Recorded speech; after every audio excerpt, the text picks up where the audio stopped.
মানুষের জিজ্ঞাসা, আল্লাহর জবাব। লেখক মাওলানা মোফাজ্জল হক, প্রকাশক খন্দকার প্রকাশনী। চাঁদের কমতি বাড়তি সম্পর্কে জিজ্ঞাসা।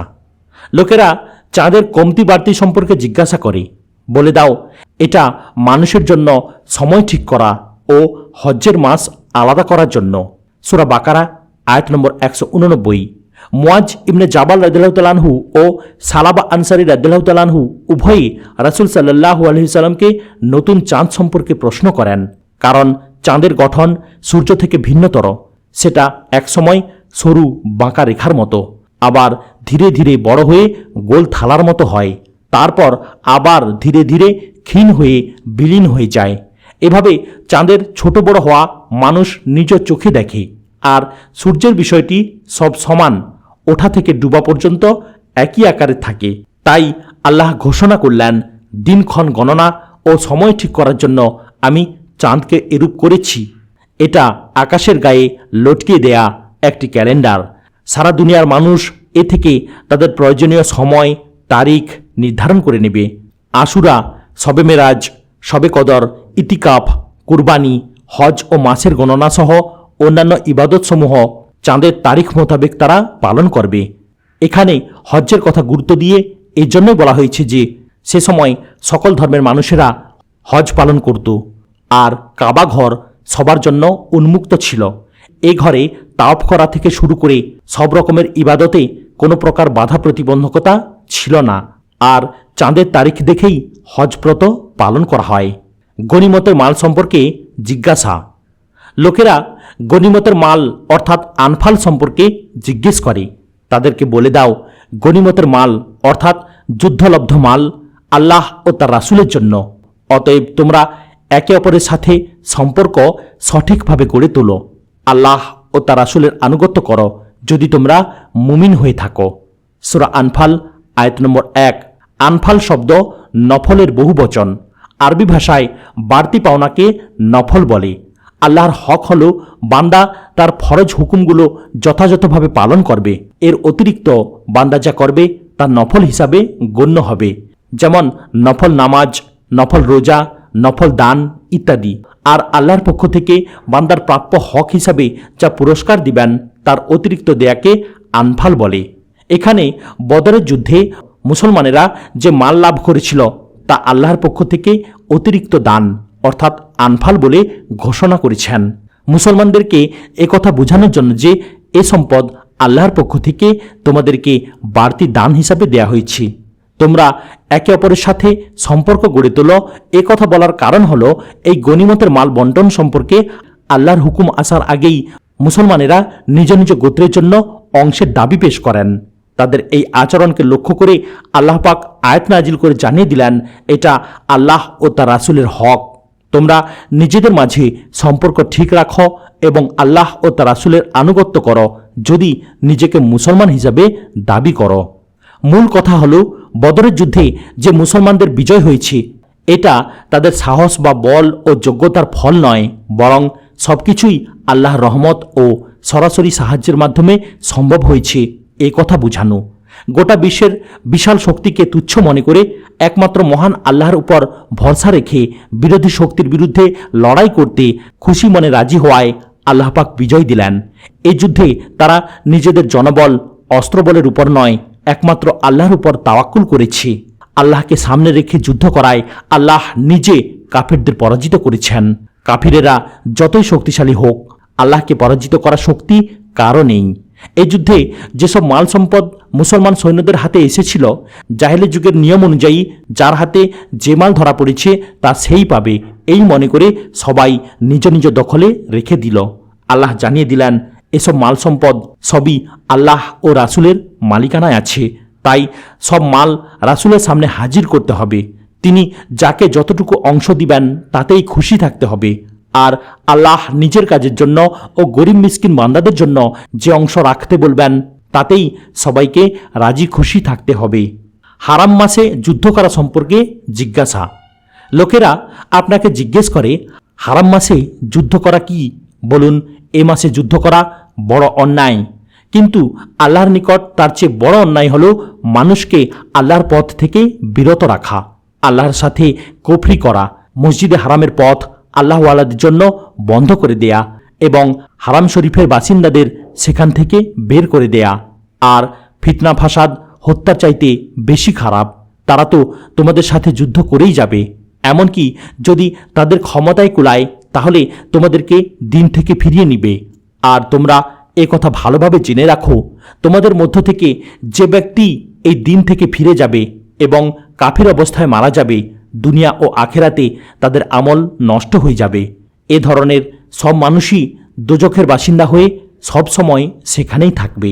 সূরা বাকারা আয়াত নম্বর 217।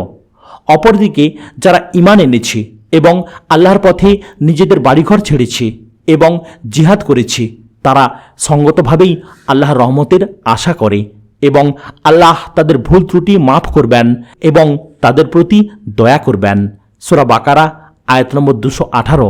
অর্থাৎ তোমরা যদি হারাম মাসে হত্যাকাণ্ড করে থাকো, কিন্তু তারা তো তোমাদেরকে আল্লাহর পথে চলতে বাধা দিচ্ছে, সেই সাথে কুফরিও করছে এবং তোমাদেরকে মসজিদে হারামের অধিবাসী হওয়া সত্ত্বেও তাড়িয়ে দেয়া আল্লাহর কাজে একজন কাফিরকে হত্যা করার চেয়ে বেশি মারাত্মক অন্যায়। আর তারা নির্যাতন চালিয়ে মুসলমানদের ধর্ম থেকে বাধ্য করত, কুফরিতে ফিরিয়ে আনত, সেটা হত্যার চেয়ে জঘন্যতম অপরাধ। কিয়ামত সম্পর্কে জিজ্ঞাসা। লোকেরা জিজ্ঞেস করে কিয়ামত সম্পর্কে, বলে দিন এ বিষয়ে আল্লাহ ভালো জানেন। এই ব্যাপারে তুমি কি করে জানবে? সম্ভবত কিয়ামত নিকটে। সূরা আহজাব আয়াত নম্বর 63। সূরা আরাফের 187 নম্বর আয়াত। লোকেরা তোমাকে জিজ্ঞাসা করে, আচ্ছা কিয়ামতের সেই সময়টা কখন আসবে? বলে দাও, এ বিষয়ে জ্ঞান কেবলমাত্র আল্লাহর আছে, যথাসময়ে তা তিনি প্রকাশ করবেন। কুরআনে কিয়ামতকে বোঝানোর জন্য আশরাআতু শব্দ ব্যবহার করা হয়েছে, যার অর্থ সময় বা মুহূর্ত। এই শব্দ কুরআনে মোট 47 বার এসেছে। তার মধ্যে 39 বার কিয়ামত অর্থে, 7 বার সময় অর্থে, 1 বার মৃত্যু অর্থে ব্যবহৃত হয়েছে। এছাড়া আলাদাভাবে ইয়াউমুল কিয়ামত শব্দ 69 বার এসেছে। কিয়ামত সংঘটিত হওয়ার ব্যাপারে সূরা জুমারে 68 থেকে 70 নম্বর আয়াতে বলা হয়েছে, ওই দিন অর্থাৎ কিয়ামতের দিন সিংগায় ফুঁক দেয়া হবে এবং আসমান ও জমিনে যা কিছু আছে সব মরে পড়ে থাকবে, শুধু তারা ছাড়া যাদেরকে আল্লাহ জীবিত রাখতে চাইবেন। এরপর আবার সিংগায় ফুঁ দেয়া হবে।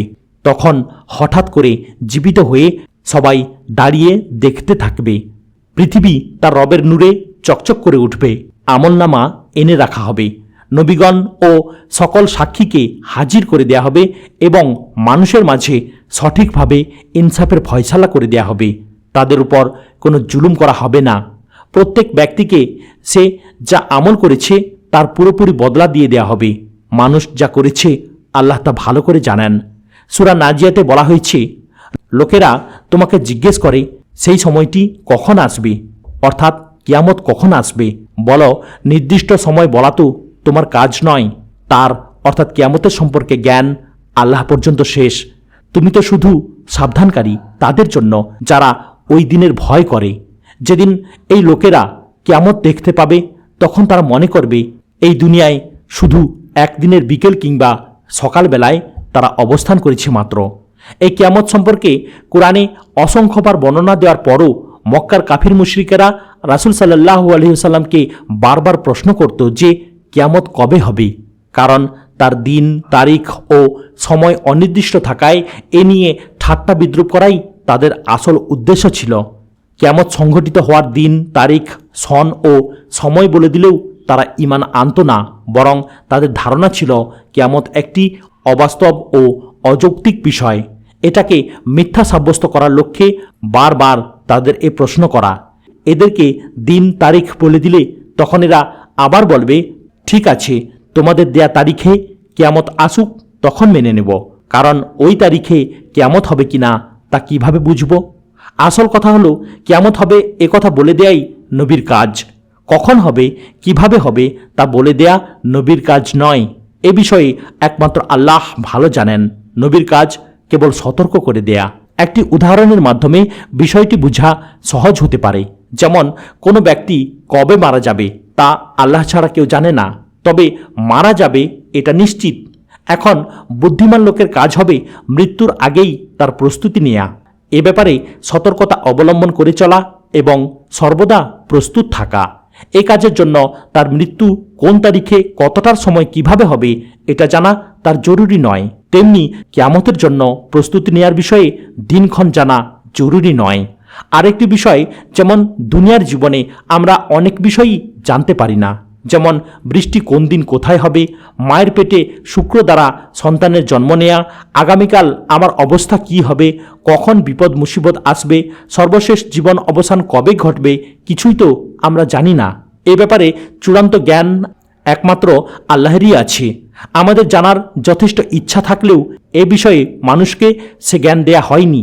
তাই আল্লাহর ফয়সালাকে চূড়ান্ত মনে করে মেনে নেওয়া ছাড়া কোনো উপায় থাকে না। তেমনি কিয়ামতের ঘটনাকেও আল্লাহর ইচ্ছার উপর ছেড়ে দেওয়া ছাড়া আমাদের আর কোনো উপায় নেই। এ বিষয়ে কাউকে কোনো ইলম দেয়া হয়নি এবং দেয়াও যেতে পারে না। স্বয়ং মালিক রাব্বুল আলামিনের হাতে এর চাবিকাঠি। পাহাড়ের পরিণতি সম্পর্কে জিজ্ঞাসা। লোকেরা তোমাকে জিজ্ঞাসা করে, সেদিন পাহাড়গুলি কোথায় যাবে?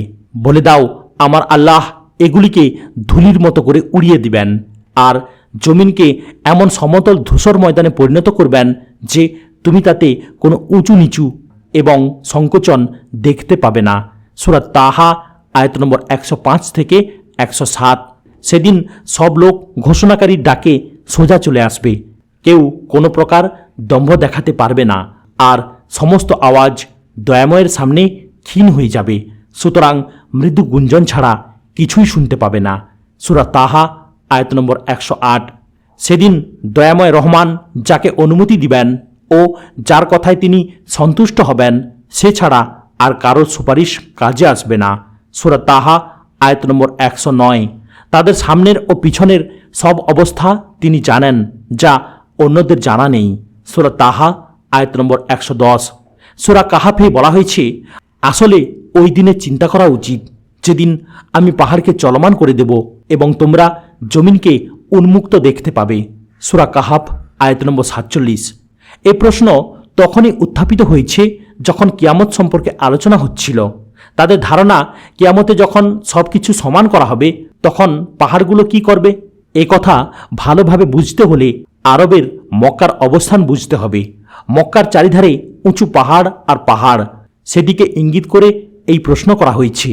আর ওহির মাধ্যমে এ কথার জবাব এভাবে দেয়া হয়েছে যে পাহাড়গুলিকে ধুলার মতো গুঁড়া করে তুলার মতো উড়িয়ে দেয়া হবে। সমস্ত পৃথিবীকে সমান ভূমি বানিয়ে দেয়া হবে, কোথাও কোনো উঁচু নিচু থাকবে না, একটি বিশাল ফরাসের মতো, যাতে কোনো ভাঁজ বা উঁচু নিচু থাকবে না। কিয়ামতের দিনে পৃথিবীর রূপ যে পরিবর্তন হবে এ বিষয়ে সূরা ইনসিফাকে বলা হয়েছে। জমিনকে প্রশস্ত করে দেয়া হবে। ইনফিতারে বলা হয়েছে নদী সমুদ্রকে ফাটিয়ে ফেলা হবে, অর্থাৎ তার পানি জমিনে উঠে আসবে। সূরা তাকবীরে বলা হয়েছে সমুদ্র ভরাট করে দেয়া হবে। আর এ সূরাতে অর্থাৎ সূরা তাহাতে বলা হলো পাহাড় পর্বত চূর্ণ বিচূর্ণ করে সমতল করা হবে। এতে পৃথিবীর আকার সম্পর্কে যে ধারণা বেরিয়ে এলো, তাতে নদী সমুদ্র ভরাট করে, পাহাড় পর্বত গুঁড়ো করে, উঁচু নিচু সমান করে, বন জঙ্গল সাফ করে এক বিশাল সমতল মাঠ তৈরি করা হবে। সূরা ইব্রাহিমে বলা হয়েছে এভাবে পৃথিবীর রূপ বদলিয়ে দিয়ে এখানে হাসরের ময়দান কায়েম করা হবে। জুলকারনাইন সম্পর্কে জিজ্ঞাসা। সূরা কাহাফের 83 থেকে 95 নম্বর আয়াতে এ সম্পর্কে আলোচনা করা হয়েছে। নিম্নে তা বর্ণিত হল। আয়াত নম্বর 83। লোকেরা তোমাকে জুলকারনাইন সম্পর্কে জিজ্ঞেস করে, তাদেরকে বলো আমি তার কিছু অবস্থা তোমাদেরকে শোনাচ্ছি। আয়াত নম্বর 84। আমি তাকে পৃথিবীতে আধিপত্য অর্থাৎ কর্তৃত্ব দান করেছিলাম, তাকে সব রকম উপায় উপাদান ও দান করেছিলাম। আয়াত নম্বর 85। সে প্রথমে পশ্চিম দিকে এক অভিযান চালানোর ব্যবস্থা করে। 86। চলতে চলতে সে যখন পশ্চিমে সূর্য ডুবে যাওয়ার স্থানে পৌঁছল, তখন সে সূর্যকে এক কালো পানিতে ডুবে যেতে দেখতে পেল, অর্থাৎ এরূপ মনে করা হতো যেন সূর্য সমুদ্রের কালো পানিতে ডুবে যাচ্ছে। যেখানে গিয়ে সে এক জাতির সাক্ষাৎ পেল। আমি বললাম, হে জুলকারনাইন, তোমার শক্তি আছে, তুমি তাদেরকে শাস্তি দিতে পারো, আবার তাদের সাথে ভালো ব্যবহারও করতে পারো। আয়াত নম্বর 87। সে বলল, তাদের মধ্যে যে জুলুম করবে তাকে শাস্তি দিব। তারপর যখন সে আল্লাহর কাছে ফিরে যাবে তখন তিনিও কঠিন শাস্তি দিবেন। আয়াত নম্বর 88। আর তাদের মধ্যে যারা ঈমান আনবে ও নেক আমল করবে তাদের জন্য উত্তম পুরস্কার রয়েছে, আর আমরা তাদের সাথে ভালো ব্যবহার করব। আয়াত নম্বর 89। পরে সে আরেকটি অভিযানে বের হয়। 90। এমনকি সে সূর্য উদয়ের স্থানে গিয়ে পৌঁছে, অর্থাৎ পূর্ব দিকের শেষ সীমা পর্যন্ত। সেখানে সে দেখল সূর্য এমন এক জাতির লোকের উপর উদয় হচ্ছে যাদের সূর্যের তাপ থেকে বাঁচার কোনো উপায় নেই। 91। এই ছিল তাদের অবস্থা, আর জুলকারনাইনের নিকট যা ছিল তা আমরা জানতাম। 92। তারপর সে আরেকটি অভিযানের প্রস্তুতি গ্রহণ করল। 93। সে যখন দুই পাহাড়ের মধ্যবর্তী জায়গায় পৌঁছল তখন সে এক জাতিকে পেল যারা একেবারে বুঝতে পারছিল না। 94। তারা বলল, হে জুলকারনাইন, ইয়াজুজ মাজুজ এই এলাকায় চরম অশান্ত সৃষ্টি করেছে। আপনি বললে আমরা কিছু করা ধার্য করে আপনাকে দিই, আপনি আমাদের ও তাদের মাঝে একটি প্রাচীর তৈরি করে দেন। 95। তিনি বললেন, আল্লাহ আমাকে যা কিছু দিয়েছেন তাই যথেষ্ট। তোমরা শুধু শ্রম দিয়ে আমাকে সাহায্য করো, আমি তোমাদের ও তাদের মধ্যে একটি প্রাচীর নির্মাণ করে দিচ্ছি। কালালা সম্পর্কে জিজ্ঞাসা। লোকেরা তোমাকে কালালা সম্পর্কে ফতোয়া জিজ্ঞেস করে। বলে দাও, আল্লাহ তোমাদেরকে ফতোয়া দিচ্ছেন, যদি কেউ নিঃসন্তান অবস্থায় মারা যায় এবং তার যদি একজন বোন থাকে তাহলে সে তার রেখে যাওয়া সম্পদের অর্ধেক পাবে, আর যদি বোন সন্তানহীন অবস্থায় মারা যায় তাহলে ভাই তার সম্পদের ওয়ারিশ হবে। আর যদি মৃতের ওয়ারিশ দুই বোন হয় তাহলে তারা সম্পদের 3 ভাগের 2 ভাগ পাবে। আর যদি কয়েক ভাই বোন ওয়ারিশ হয় তাহলে মেয়েদের অংশে 1 ভাগ আর পুরুষের অংশে 2 ভাগ পাবে। আল্লাহ তার আইন কানুন স্পষ্ট করে বলে দেন যাতে তোমরা ভুল পথে না যাও। আল্লাহ প্রতিটি বিষয় সম্পর্কে জ্ঞান রাখেন।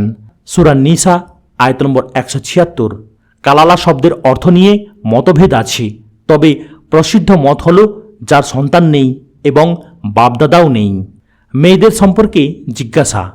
লোকেরা তোমার কাছে মহিলাদের সম্পর্কে ফতোয়া জিজ্ঞেস করে। বলে দাও, আল্লাহ তাদের ব্যাপারে তোমাদেরকে ফতোয়া দিচ্ছেন, সেই সাথে এ কথাও মনে করে দিচ্ছেন যা আগে এই কিতাবে শোনানো হয়েছে, অর্থাৎ ওই ইয়াতিম মেয়েদের সম্পর্কে হুকুম শোনানো হচ্ছে যাদের হক তোমরা আদায় করছো না এবং যাদেরকে বিয়ে দিচ্ছ না, অথবা লোভের কারণে নিজেরা বিয়ে করতে চাও।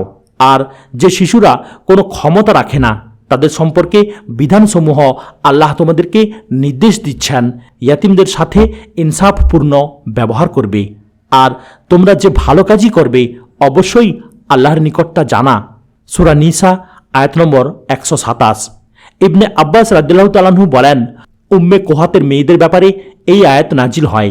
হযরত আয়েশা রাদিয়াল্লাহু তাআলা আনহা বলেন, যেসব ইয়াতিম মেয়েদের বাবার সম্পদ ছিল তাদের অভিভাবকেরা তাদের উপর জুলুম করত। সম্পদশালী হওয়ার সাথে সাথে যদি সুন্দরী হতো তাহলে নিজেরা বিয়ে করতে চাইতো। মোহরানা ও জীবনযাত্রার খরচাদি না দিয়ে বরং তাদের সম্পদ একতরফাভাবে ভোগ করত।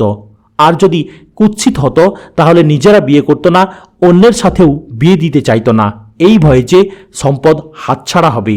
তাদের ব্যাপারে এই আয়াত নাজিল হয়। রুহুল মায়ানি। প্রিয় ভাইরা, দীর্ঘ আলোচনায় আমরা এটি শুনলাম যে মানুষের প্রশ্ন আল্লাহ পাকের জবাব, মাধ্যম প্রিয় নবী সাল্লাল্লাহু আলাইহি ওয়াসাল্লাম। আল্লাহ পাক যেন আমাদেরকে এই সমস্ত আইন কানুন এবং হুকুম আহকাম মেনে চলার তৌফিক দান করেন। আমিন।